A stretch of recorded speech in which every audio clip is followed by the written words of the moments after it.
The Prime Minister's Questions gets off to a fine start today. First of all, the Prime Minister is absent, so it's Deputy Prime Minister's Questions, really. And Jonathan Gullis asks a laboured question, initially delivering condolences for Lord Frank Field and best wishes to people celebrating Passover, the celebration, as he points out, quite rightly, of freedom. He refers to the empty chairs of the hostages still retained in Gaza by Hamas. But he then talks about holding rogue landlords to account, and he goes on so much that in the end the Speaker shuts him up and says, well, you've got an idea of what the question is, just give the answer.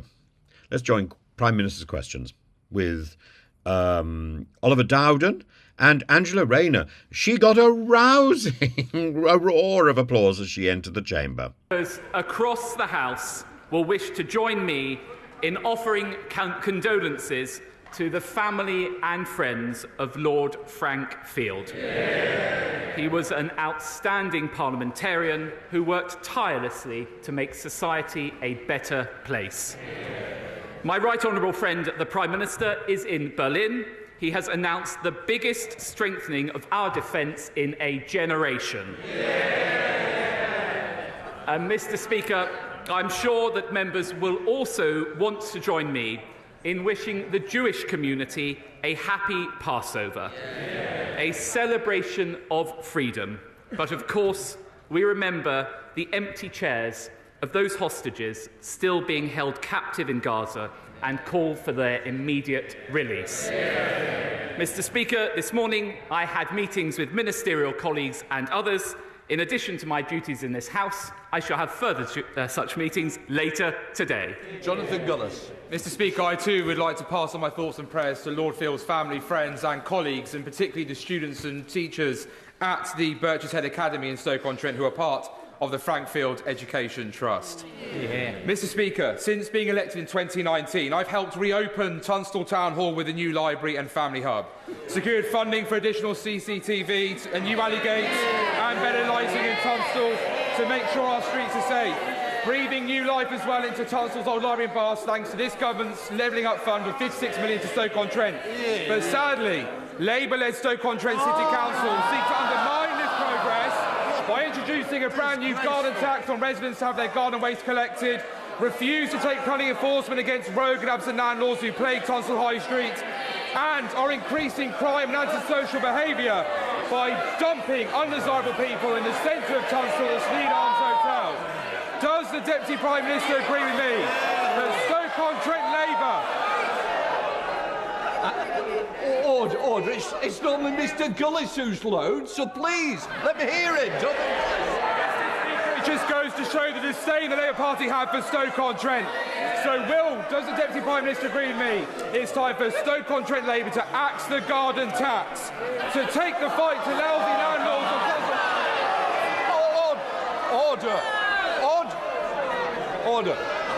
Order. There is a question to be asked, and there is a time in which we ask it. I suggest he puts in for an adjournment debate. I'm sure you've got the answer. Well, Mr. Speaker, there's not much I can add to that. He has ever proved what an excellent campaigner he is for his constituents. And of course, he highlights the same problems with Labour councils across the country, raising taxes and letting services fall into disrepair. And of course, he's totally right to be holding rogue landlords to account. Right, we now come to the Deputy Leader of the Opposition.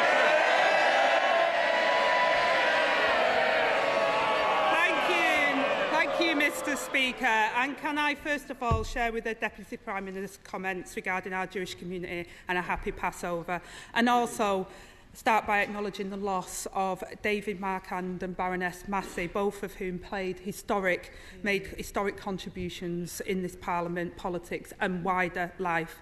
And also send my condolences following today's news to the family of Lord Frank Field, who is a good friend of mine and a colleague, and who was a tireless campaigner against poverty and a champion for his constituents. Yeah. Mr. Speaker, I know the party opposite is desperate to talk about my living arrangements. But the public want to know what this government is going to do about theirs. Natalie from Brighton has been served with 2 no-fault eviction notices in 18 months. She joins nearly 1 million families at risk of homelessness due to his party's failure to ban this cruel practice. Now, instead of obsessing over my house, when will he get a grip and show the same obsession with ending no-fault evictions? Well, to begin with, it is a pleasure to have another exchange with the Right Honourable Lady in this House, our 5th in 12 months. Any more of these, and she'll be claiming it as her principal residence.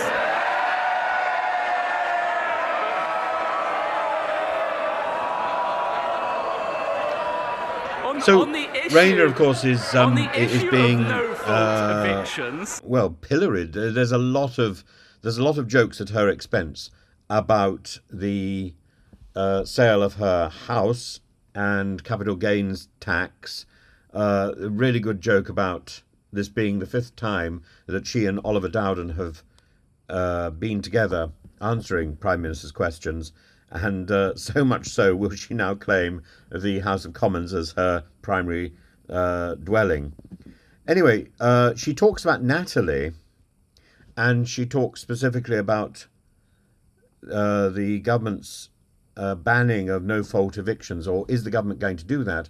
And she points out quite rightly that the government has no plans to ban no-fault evictions in flats. It's only in houses. And so the majority of these evictions won't be covered by the law which is going to be looked at this afternoon. Instead of obsessing over my house, she says, will he show the same obsession into ending no-fault evictions? Now, I think he won't, really. It may have escaped the Right Honourable Lady's attention, but we will be voting on exactly that matter later today. The Conservative government taking action. Mr. Speaker, he clearly thought he could spend all week obsessing over my living arrangements. He didn't even bother to read up on his own government's bill this afternoon. The reality is he caved in to vested interests on his backbenchers and delayed justice for people like Natalie. Yes. This week, the Housing Minister said there is no solid date for banning no-fault evictions. The Housing Secretary now says it won't happen before an election. So if he can give us a date, can he name it now? I can name the date for the Right Honourable Lady. Today. It's today that this House will be voting on it, and I'm confident that in line with our manifesto, we will deliver on that commitment. Angela Rayner. Mr. Speaker, he clearly hasn't been looking up on his own government bills. But let me turn to another Tory housing failure. Leaseholds are a rip-off and a con. But the government's proposed ban on new leaseholds applies only to houses. The majority of leaseholds are in flats. What's the point on a ban on new leaseholds if it won't apply to flats?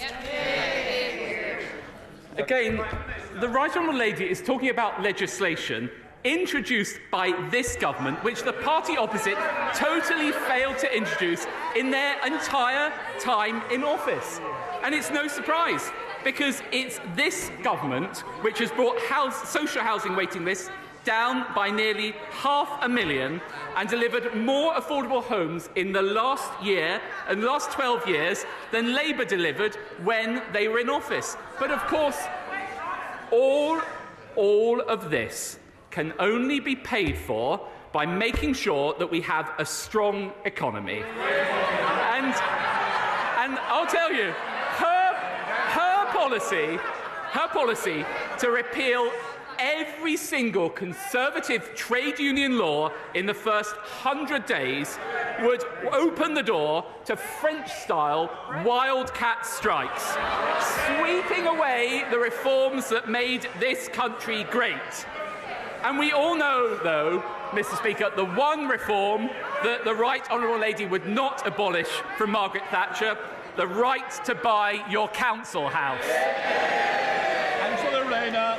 Mr. Speaker, I was expecting a little bit better from him today. He seems to be a bit worn out. Maybe it's the 3 a.m. calls from the bad men that have been keeping him up at night. But he also, Mr. Speaker, he also talks about strikes and the unions. We've had more strikes under this government's watch than any time before.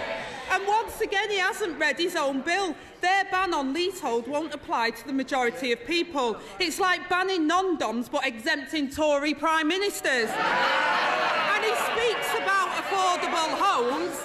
Families are trapped in temporary accommodation and stuck on waiting lists. And in the West Midlands, his mayor has used his multi-million-pound housing budget to build just 46 social homes in 8 years. That's almost as many as the Chancellor's property portfolio. But the British people know that his party won't build the homes that this country needs. So when are they going to get a chance to vote for a government that will? Well, I'm surprised the Right Honourable Lady raises the West Midlands when Labour-controlled Birmingham have virtually bankrupted the council, are hiking up council tax by 21%, whilst in the meantime, and I'm sure this would please her, continuing to hand out £1.8 million to the trade unions. By contrast, Andy Street, our brilliant mayor of the wider West Midlands, has delivered £6.1 billion of investment to improve transport. So there you have it, the contrast between the Conservative Party and the Labour Party. The usual political opportunism from her, failing to ask about the issues that really matter. If you want more bins, if you want more bin collections, more potholes filled, lower debt and lower council tax, vote Conservative, because whether it's Ben Houchin in the Tees Valley or whether it's Andy Street in the West Midlands, it's only the Conservative mayors who deliver more for less. Well, Mr. Speaker, that's pretty revealing that he thinks that housing isn't an issue for the British people, because I think it really is. And people in glass houses shouldn't throw the stones, because in Birmingham and across the whole of this country, councils are facing black holes because of his government's austerity programme. And I would also warn the Deputy Prime Minister that Tory councils have also faced 114 notices, and Birmingham Council has had over £1 billion taken from their budget from some of the poorest people. More than 16,000 families face losing their homes after the party's mini-budget, Mr. Speaker, and mortgage bills continue to soar. Meanwhile, the former Prime Minister parades around the world in a twisted victory lap promoting a new book, saying that the mini-budget was her proudest moment. So since she won't apologise to those families losing their home, will he? Well, what the Prime Minister has done since he has taken office with the Chancellor is to restore stability to our economy, inflation halved and more down to 3%. And as a result of that, in an increasingly dangerous world, the Prime Minister was able to announce his plan for the biggest strengthening of defence spending in a generation.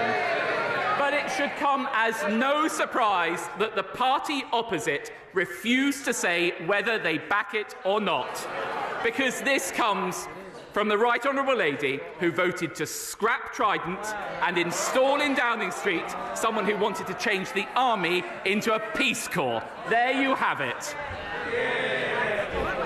Mr. Speaker, friends, we all want to see 2.5%. The difference is that we haven't cut the army to its smallest size since Napoleon. And Mr. Speaker, never mind some secretive deep state. Never mind some secretive deep state. It's the state of the Tory party that's the problem. They're in a deep state of sewerage. After 14 years, they failed renters, they failed leaseholders, and they failed mortgage holders. But, Mr. Speaker, I read with interest that the Right Honourable Gentleman has been urging his neighbour in number 10 to call an election because he's worried they might get wiped out.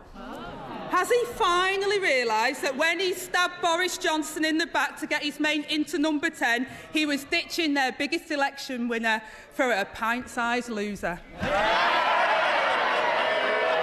Prime Minister. Well, I think the whole House will have heard, despite all the bluster from the lady opposite, not a single word on whether she would actually back our plans to invest in our armed forces. No plans in a dangerous world. And of course, as ever, the Deputy Leader is always looking to attack others' failures, but never the one to take responsibility for her own. Angela Rayner also points out that there's been more strikes under the Conservative government, this government, than at any time before, and she keeps talking about accommodation, temporary accommodation. People stuck in temporary accommodation are trapped and stuck on waiting lists, but that's the case with so many issues in the UK at the moment. People are told something is going to happen. They're put on a list and nothing does happen. Rhetoric swamps reality. I liked her line about the twisted victory lap as well. She once said, "You shouldn't be waiting for the police to bang on your door. If you did it, then you shouldn't be doing your job." The Right Honourable Landlady should forget her tax advice and follow her own advice.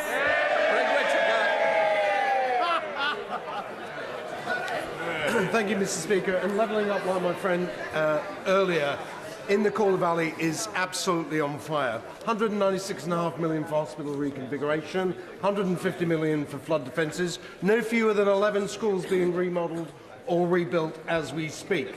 45 million for 3 town centre regeneration, and Elland is getting a new railway station as well. Yeah. So does my right honourable friend agree with me that the naysayers around about levelling up need look no further than the Calder Valley to see what a great achievement this government is doing? Deputy Prime Minister. Well, my honourable friend is absolutely right. It's not just the Colne Valley, but it's communities up and down the country. The government is investing billions in infrastructure across the United Kingdom, creating jobs and opportunities in every region. And I know that my honourable friend has been a staunch advocate for the Calder Valley, which is a fantastic example of that in action. It's Leader of the SNP, Murray Black.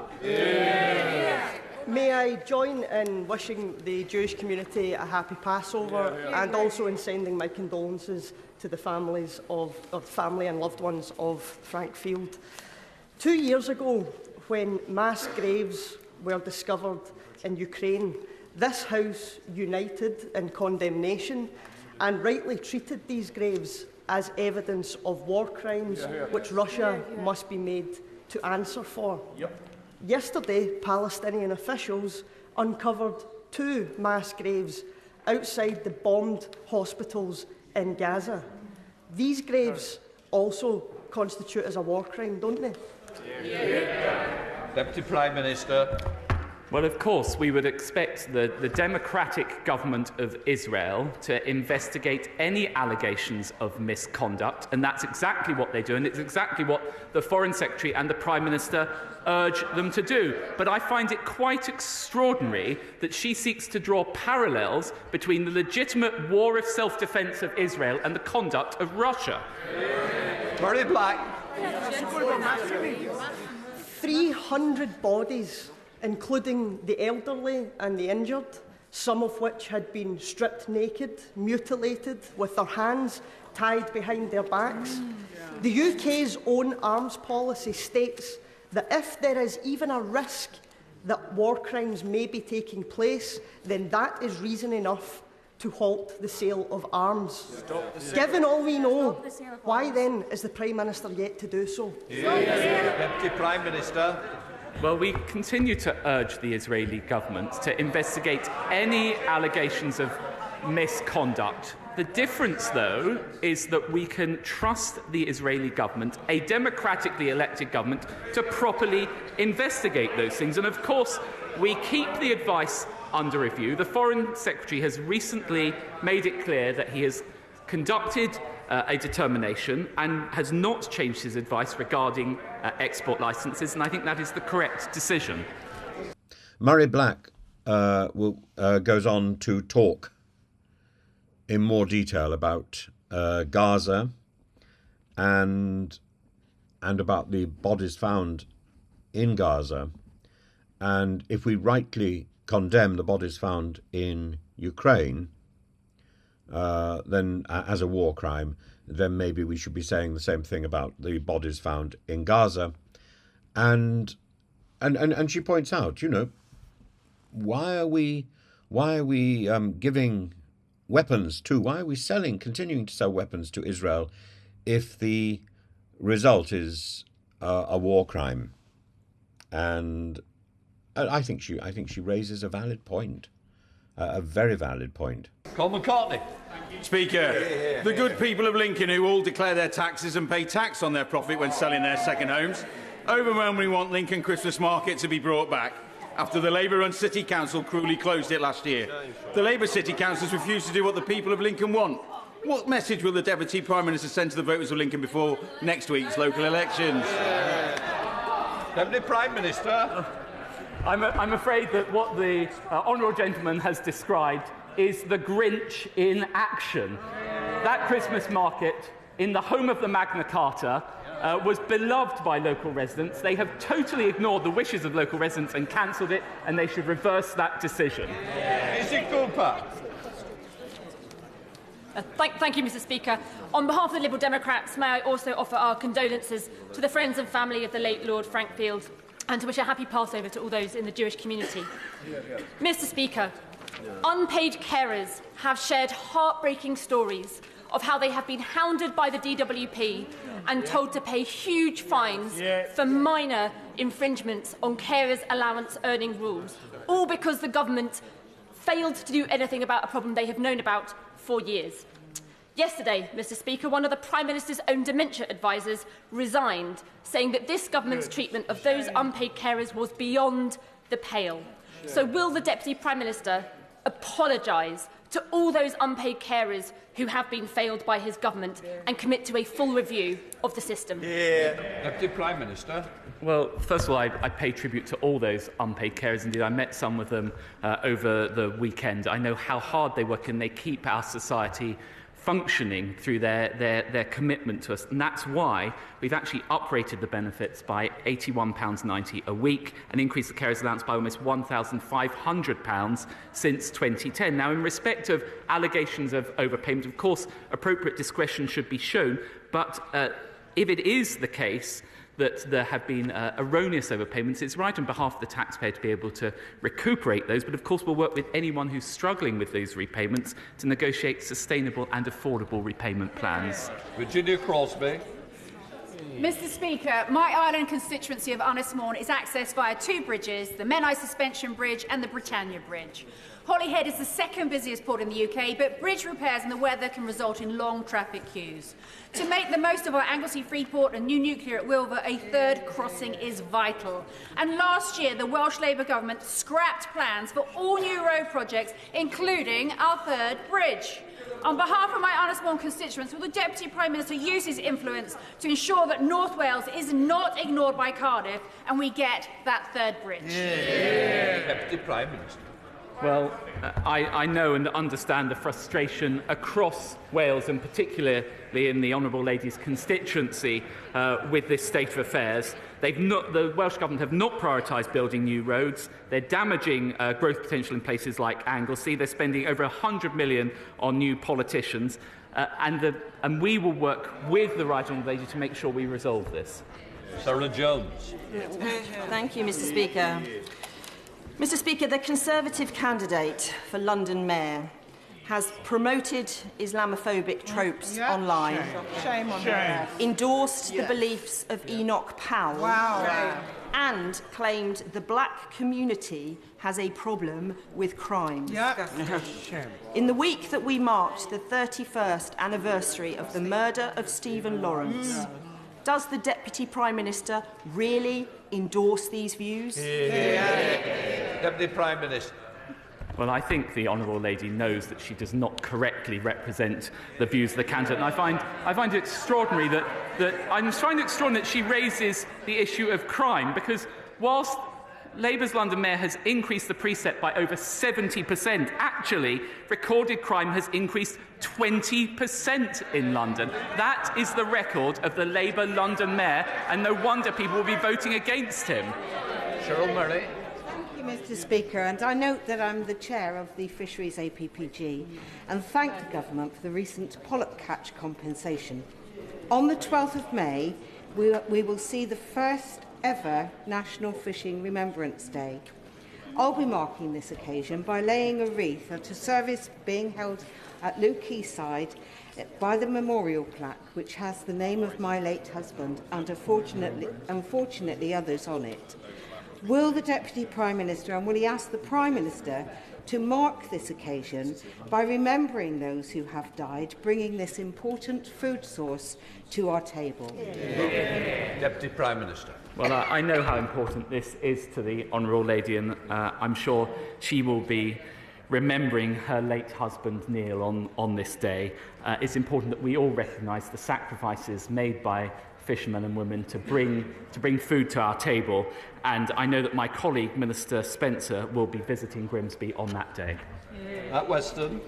Mr. Speaker, in today's Northern Echo, Borough Chairman Steve Gibson describes the Mayor of Tees Valley as having given away the future of the region's children. He was referring to the 40% of Tees works with a forecast worth of £500 million gifted by Lord Houchin in a deal to 2 local business mates. Mr. Gibson, who helped establish the Local Development Corporation, describes it as unforgivable. Will the government finally admit Lord Houchin and the Conservatives have sold the Teesside taxpayers down the river? He talks about Teesside taxpayers. Actually, Ben Houchin has never imposed a mayoral precept in Tees Valley, full stop. And actually, at the same time, he's saved Teesside Airport and secured a new free port for Teesside. No wonder people will be voting for him again. Sir Ian Duncan-Smith. Mr. Speaker, can I ask my right honourable friend if he has seen the video that is doing the rounds of the theft in the shop in my constituency, Station Road, Boots the Chemist. In a space of 8 minutes, 2 threatening individuals robbed thousands of pounds out of that shop. And they're not alone. This is happening again and again and again. In fact, one of my team went out and photographed them leaving, brazenly, not caring and even spitting at the police. Will he now please say to the Home Secretary, through to the police, this is not a petty crime. This is a threat of violence and massive robbery. This should be a priority for the police. What we just talk about always is more police. Surely what we should be asking to be is more effective policing and get them off the streets. Deputy Prime Minister. Well, I think my right honourable friend is absolutely right to highlight this, and often it's the allegedly lower-level crimes are the ones that cause the biggest impact on communities. And I know that my right honourable friend, the Home Secretary, has been very clear on that point, and I will make it to him again. It's also why we're rolling out a range of crime prevention measures through the Safer Streets Fund, improving CCTV and street lighting, and we introduced the Police Crime and Sentencing Courts Act, again to give greater powers to the police to deliver tougher sentences for more serious offenders. Jeff Smith. Thank you, Mr. Speaker. Earlier on in the session, the Deputy Prime Minister said that when the Prime Minister and Chancellor took office, they restored stability to the UK economy. Who does he think caused the instability? Deputy Prime Minister. I remember They might want to forget it, but I remember the day the Conservatives came into office in 2010, and what was the note left on the desk of the Chief Secretary? There is no money left. That is the challenge that we have addressed through the Prime Minister and Chancellor successively. Mr. Speaker, Labour's mayoral candidate in the West Midlands talks about housing but makes no commitment to protect our precious Greenbelt. He talks about transport, but he fails to commit to reopening Aldridge train station. And he committed to saving police stations such as Aldridge. Then when the Labour PCC said he would close them, he changed his mind and agreed to that. So we are left wondering, in my constituency, what does he stand for? So does my right honourable friend agree with me that only Mayor Andy Street has a plan and a track record to be trusted to deliver for the West Midlands? Well, as ever, my right honourable friend is absolutely correct to highlight the record of Labour's Police and Crime Commissioner, and West Midlands Police have actually been put in special measures on Simon Foster's watch. And when it comes to the Greenbelt, we've all seen the new wheeze from the Labour Party, redesignate Greenbelt, Greybelt and concrete all over it. Well, the Conservatives will not allow that to happen, and people up and down the country will vote Conservative to stop that happening. Thank you, Mr. Speaker. Conservative ministers like to blame strikes and the pandemic for the appalling waiting times in the NHS. The Blackpool Teaching Hospitals Trust hasn't hit its target for seeing patients in A&E within 4 hours since 2015. Before the strikes, before the pandemic, but 5 years after the Conservatives came to office. So who does the Prime Minister, the Deputy Prime Minister, blame for that? Deputy Prime Minister. Well, the party opposite like to pretend the pandemic didn't happen, and they like... That is the cause of the biggest pressure on the NHS, and they complain about NHS performance whilst backing strikes by doctors who unreasonably want a 35% pay rise. And despite all of those pressures, actually, A&E performance has improved in the past month. Mr. Speaker, the Labour leader of the almost bankrupt Hastings Borough Council and several other Labour councillors resigned from the Labour Party, citing that the National Labour Party has become overly authoritarian, a dereliction of local democracy, has lost its moral compass and is suffocating local voices because its only objective is power for power's sake. Would the Deputy Prime Minister agree that voting for Conservative candidates in upcoming elections will ensure local voices are heard and local democracy is upheld and better services are delivered? Deputy Prime Minister. My honourable friend is absolutely right to highlight the really serious concerns about Labour councillors in Hastings. And this is what one former Labour councillor said. Labour are no longer providing the policies, support or focus on local government. I couldn't have put it better myself. Mary Glendon.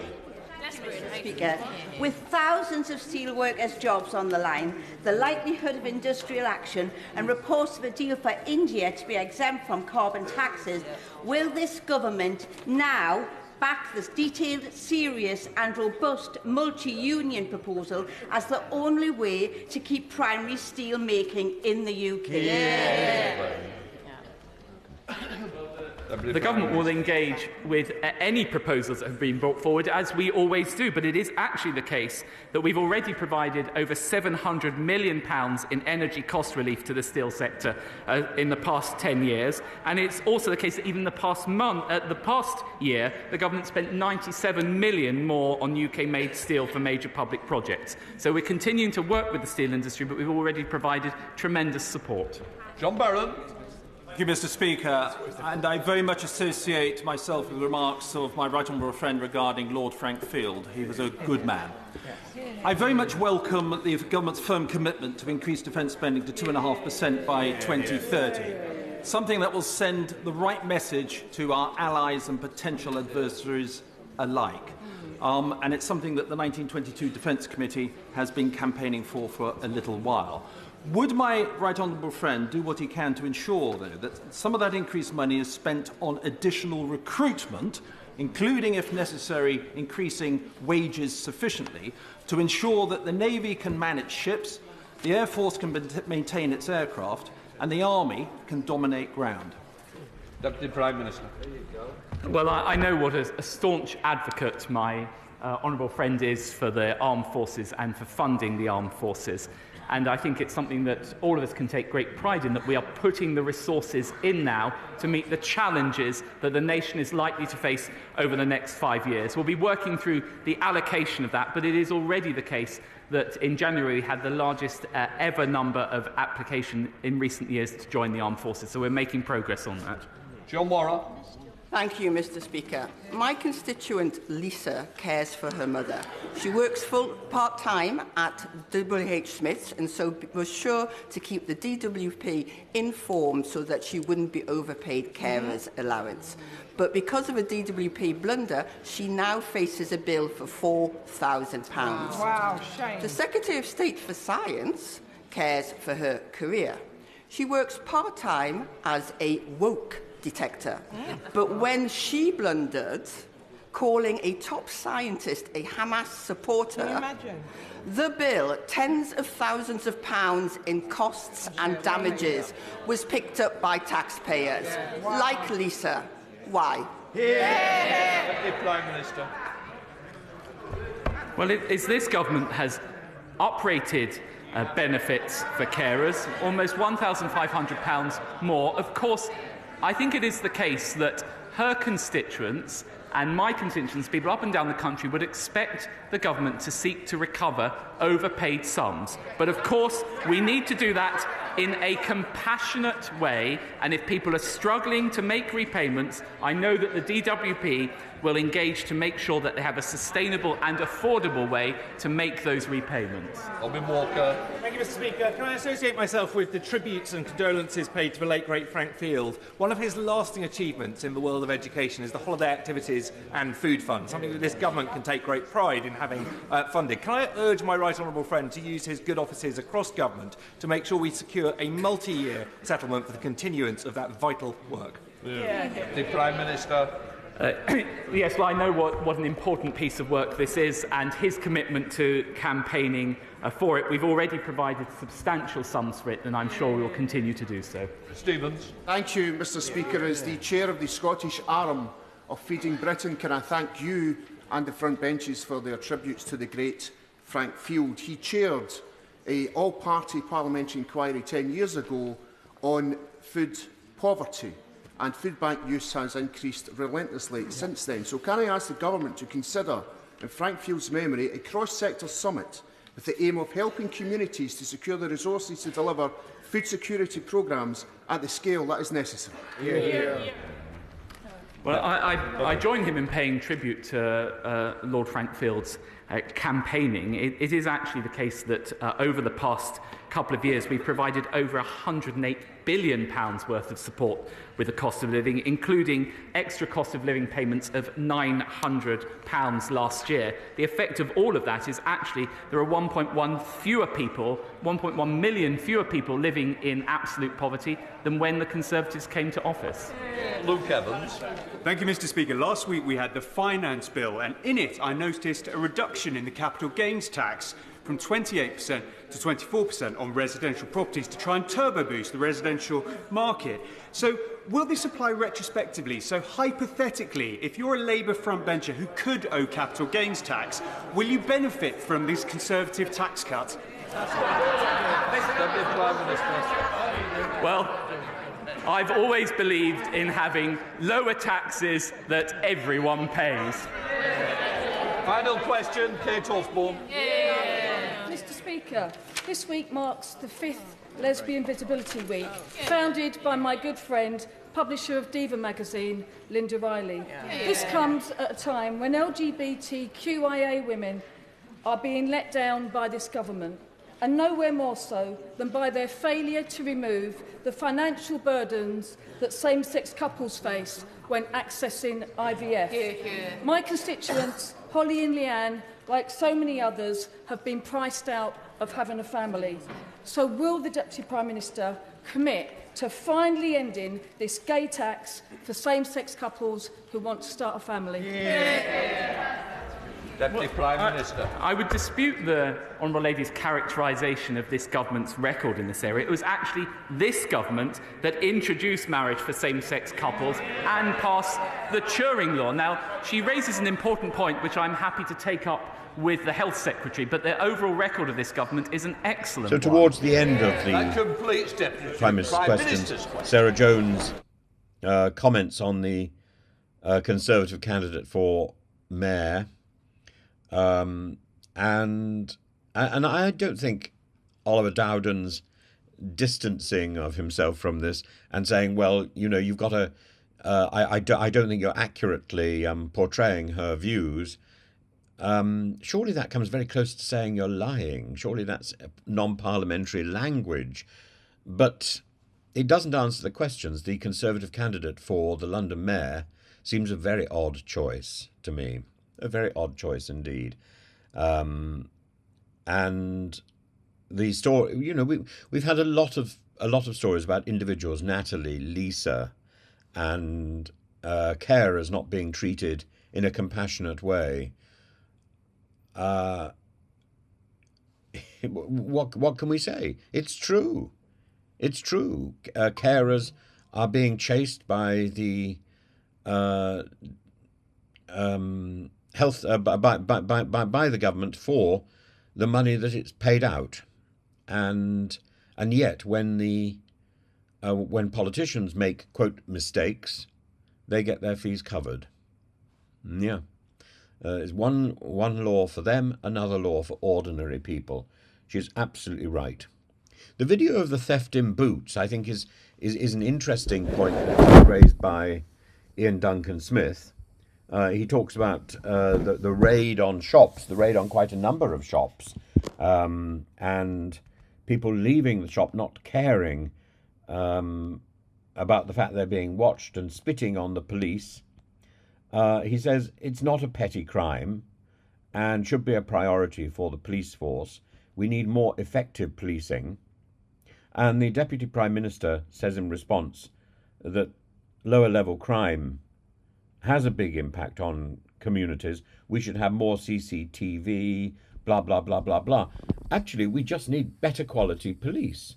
And we probably need police to be out on the streets rather than haranguing ordinary people at protest rallies. We need ordinary policing rather than this extraordinary policing, and there's some barking of orders made up on the hoof to make their life easier.